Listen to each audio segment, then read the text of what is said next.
Hello दोस्तों, आज की कहानी है आमलेट बनाने वाली पत्नी।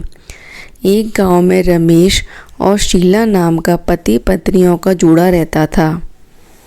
कहने को तो उनके घर में गरीबी थी, लेकिन प्यार और शांति की कोई कमी नहीं थी। दोनों पति पत्नी हमेशा एक दूसरे को प्यार करते और हमेशा एक दूसरे को हिम्मत देते थे।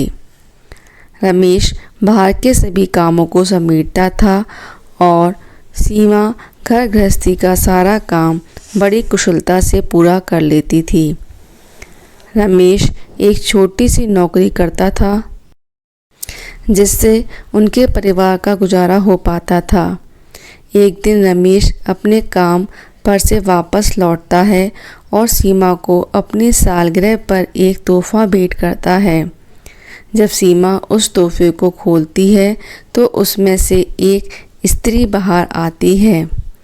सीमा कहती है, सालगिरह पर भी कोई किसी को ये स्त्री देता है क्या? आप भी ना। जवाब में रमेश कहता है, देखना, यह स्त्री तुम्हारे काम को बहुत आसान करेगी और वैसे भी मैं अब एक नए काम पर शिफ्ट हो रहा हूँ, तो वहाँ पर अच्छे अच्छे लोग आसपास रहेंगे, तो इससे मेरे कपड़ों पर इस्त्री भी हो जाएगी, तो मेरे कपड़े भी अच्छे लगेंगे।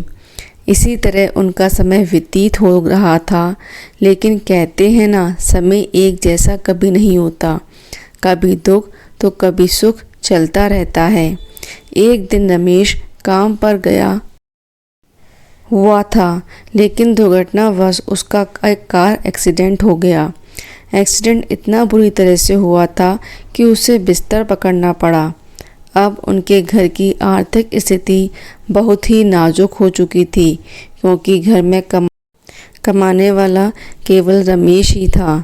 सीमा अब बिल्कुल टूट चुकी थी, क्योंकि अब घर की सारी जिम्मेदारी और पति की दवाइयों का खर्चा का पूरा बोझ उसके कंधों पर आ चुका था। घर पर बैठकर कुछ नहीं होगा, इसलिए बहुत सोच समझकर वह घर से बाहर जाती है।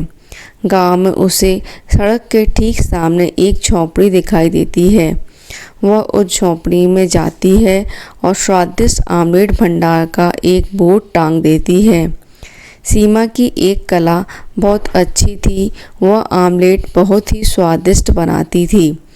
उसने अपने बचे हुए पैसों से कुछ अंडे और आमलेट की बाकी सामग्री भी खरीद ली, लेकिन पकाने के लिए उसके पास कोई भी साधन नहीं था, जिसकी वजह से वह वापस उदास हो जाती है। लेकिन तभी उसके मन में एक विचार आता है। वह अपने पति के दिए हुए तोहफे स्त्री को घर से लेकर आती है। वह स्त्री को गर्म करने के लिए रख देती है। थोड़ी देर में ही स्त्री गर्म हो जाती है। तब तक वह आमलेट के लिए अंडे और उसके घोल को तैयार करती है। वह तुरंत इस घोल को स्त्री पर डालती है। इसे गर्म होने के कारण वह तुरंत आमलेट पका देती है। आमलेट बनते समय ही उसमें से काफ़ी स्वादिष्ट खुशबू आ रही थी, जो आसपास खड़े लोगों तक पहुंच रही थी। लोग उस खुशबू को सूंघकर सीमा की झोंपड़ी की तरफ बढ़ते हैं और थोड़ी ही देर में काफ़ी भीड़ इकट्ठा हो जाती है। सीमा एक एक करके इसी तरह आमलेट पकाती और लोगों को देती जाती। उसका काम धीरे धीरे फैलने लगा। लोग आमलेट खाते और अपने दोस्त रिश्तेदार को भी बताते, जिससे और भी ज़्यादा लोग सीमा की झोंपड़ी तक पहुंच पाते। धीरे धीरे उसका व्यवसाय बढ़ता गया और उसने एक बड़ा सा ढाबा भी खोल लिया। अच्छी स्वादिष्ट आमलेट के किस्से अब अखबारों पर भी छपने लगे। अब सीमा के पास काफ़ी पैसे थे। धीरे धीरे उनकी आर्थिक स्थिति भी सुधरती गई और उसने अपने पति का भी ठीक से इलाज करवाया। रमेश अपनी पत्नी की काबिलियत और तेज़ दिमाग को देखकर काफ़ी खुश हुआ। वे दोनों हॉस्पिटल से घर वापस आए। रमेश अब बिल्कुल ठीक था, तो वह वापस अपने काम पर जाने लगा। कुछ दिनों बाद उन दोनों की दूसरी सालगिरह भी आ गई।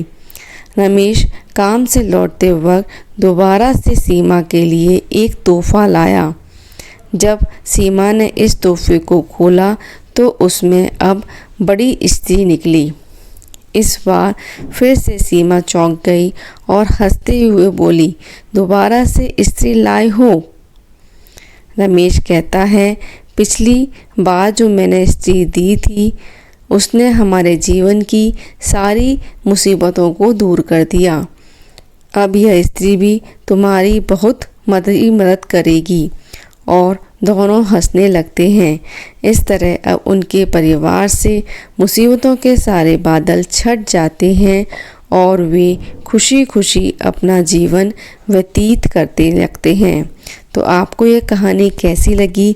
अच्छी लगी हो तो वीडियो को लाइक शेयर करना ना भूलें और चैनल को सब्सक्राइब करना भी ना भूलें।